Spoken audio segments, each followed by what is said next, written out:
एक गांव के कच्चे मकान में एक गरीब औरत अपने बेटे के लिए दुआएं करती थी। उसका बेटा जवान तो हो गया था, मगर बुरे दोस्तों की संगत में जाकर गलत रास्ते पर चल निकला था। रातों को गली के कोने पर खड़ा होकर छोटे छोटे पैकेट बेचता, लेकिन उसके दिल में हमेशा एक डर और खालीपन रहता था। जब वह अपने दोस्तों के साथ बैठता तो वे सब हंसते और सिगरेट पीते, मगर उसके चेहरे पर अजीब सी खामोशी रहती। वह जानता था कि ये लोग उसके लिए नहीं है, मगर फिर भी वह उनके साथ फंसा हुआ था।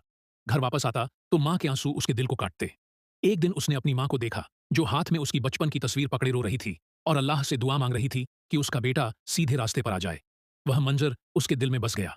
कुछ दिन बाद पुलिस के सायरन गूंजे। वह अंधेरी गलियों में जान बचाकर भागा। उस रात उसने पहली बार गहराई से सोचा कि अगर पकड़ा गया तो जिंदगी तबाह हो जाएगी। इसी सोच में एक दिन वह आईने के सामने खड़ा था। आईना टूटा हुआ था, जैसे उसकी जिंदगी टूटी हुई थी।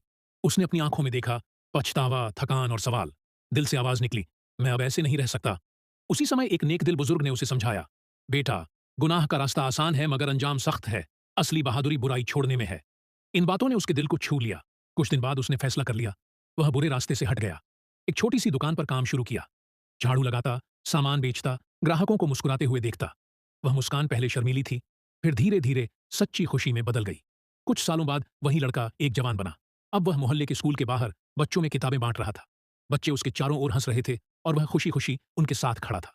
उसकी मां के चेहरे पर सुकून था, क्योंकि उसका बेटा अंधेरों से निकलकर रोशनी की तरफ आ गया था।